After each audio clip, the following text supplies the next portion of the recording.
राधे राधे दोस्तों, आपका हमारे चैनल में स्वागत है। अधिक मास पुरुषोत्तम मास अध्याय 8 की कथा।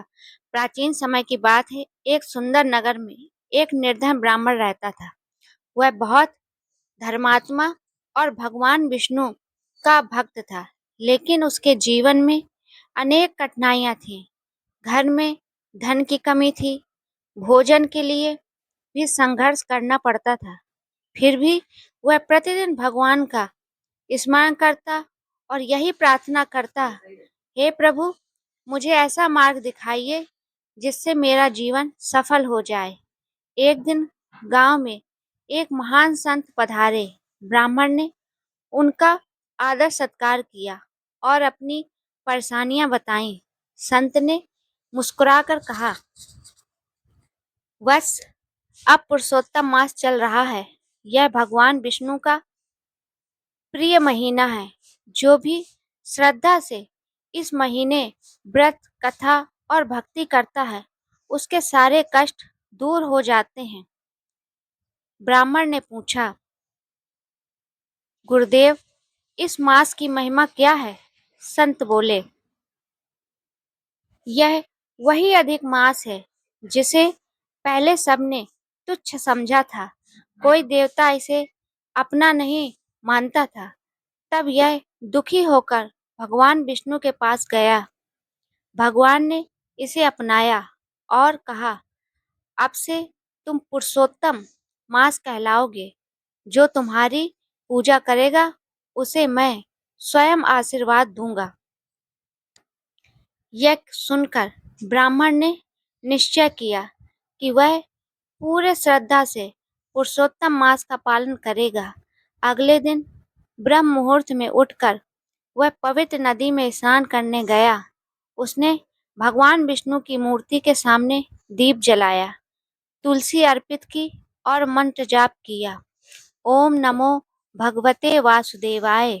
दिन भर उपवास रखकर वह कथा सुनता और संध्या समय मंदिर जाकर भजन करता। कुछ दिनों बाद उसके मन में एक परीक्षा आई। पड़ोस में रहने वाला एक धनी व्यापारी उसका उपवास उड़ाने लगा। उसने कहा, क्या केवल कथा सुनने और व्रत करने से धन मिल जाएगा?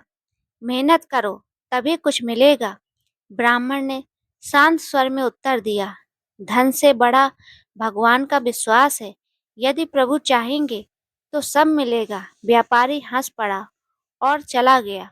ब्राह्मण अपनी साधना में लगा रहा। एक रात उसे स्वप्न में भगवान विष्णु के दर्शन हुए। प्रभु ने कहा, वत्स, तुम्हारी भक्ति से मैं प्रसन्न हूँ। कल प्रातः जंगल के पुराने पीपल वृक्ष के पास जाना। वहां तुम्हें तुम्हारे भाग्य का द्वार मिलेगा। सुबह होते ही ब्राह्मण उत्साहित होकर वहां पहुंचा। उसने देखा कि पीपल के नीचे एक मिट्टी का घड़ा दबा हुआ है। जब उसने उसे निकाला तो उसमें स्वर्ण मुद्राएं और रत्न भरे थे। ब्राह्मण की आंखों में आंसू आ गए। उसने कहा, हे प्रभु, यह आपकी कृपा है। लेकिन तभी उसके मन में विचार आया, क्या यह धन केवल मेरे लिए है या इसका उपयोग दूसरों की सेवा में करना चाहिए? उसी समय उसे संत की शिक्षा याद आई। सच्चा भक्त वही है जो अपनी प्राप्ति को दूसरों के साथ बांटे। ब्राह्मण ने निर्णय लिया कि वह इस धन से पहले भगवान का मंदिर बनवाएगा और गरीबों की सहायता करेगा। कुछ समय में उसने एक सुंदर विष्णु मंदिर का निर्माण कराया। वहां प्रतिदिन पुरुषोत्तम मास की कथा होने लगी। गरीबों को भोजन कराया जाता, वस्त्र दिए जाते और सभी लोग मिलकर भजन करते। उधर वही धनी व्यापारी जिसने ब्राह्मण का मजाक उड़ाया था, अचानक संकट में पड़ गया। उसका व्यापार बंद होने लगा। घर में अशांति फैल गई। वह घबराकर ब्राह्मण के पास आया और बोला, भाई मुझे क्षमा करो, मैंने तुम्हारी भक्ति का अपमान किया। मुझे बताओ मैं क्या करूं? ब्राह्मण ने प्रेम से कहा, भगवान सबको क्षमा करते हैं। तुम भी पुरुषोत्तम मास में व्रत करो, कथा सुनो और सच्चे मन से प्रभु से क्षमा मांगो। व्यापारी ने वैसा ही किया। उसने निर्धनों को दान दिया, मंदिर में सेवा की और पूरे मन से भगवान विष्णु की आराधना की।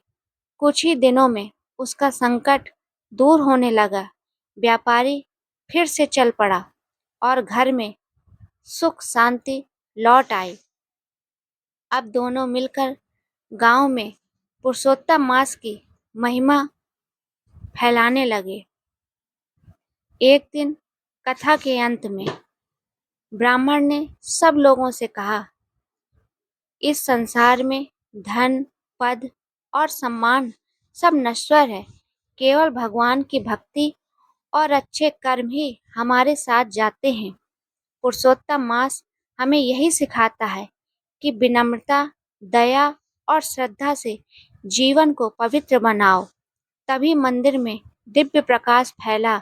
सभी ने अनुभव किया कि भगवान विष्णु स्वयं वहां उपस्थित हैं।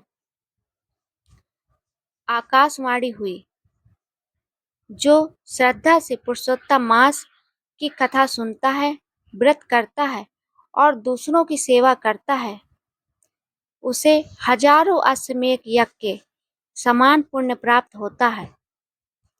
यह सुनकर सभी भक्त भाव विभोर हो गए। उन्होंने मिलकर भगवान का कीर्तन किया। जय श्री हरि, जय पुरुषोत्तम प्रभु। धीरे धीरे उस गांव की पहचान एक पवित्र तीर्थ के रूप में होने लगी। दूर दूर से लोग वहां कथा सुनने आने लगे। ब्राह्मण का जीवन अब समृद्ध था, लेकिन उसका हृदय पहले जैसा ही विनम्र रहा। वह हर दिन यही कहता, हे प्रभु, मुझे हमेशा अपनी भक्ति में लगाए रखना। कथा से शिक्षा। पुरुषोत्तम मास भगवान विष्णु का अत्यंत प्रिय महीना है। इस मास में व्रत, दान, कथा और भक्ति करने से सभी कष्ट दूर होते हैं। सच्ची श्रद्धा और धैर्य रखने वालों पर भगवान अवश्य कृपा करते हैं। प्राप्त सुख और संपत्ति को दूसरों की सेवा में लगाना चाहिए। भगवान के सामने सभी समान हैं। अहंकार का त्याग करना चाहिए।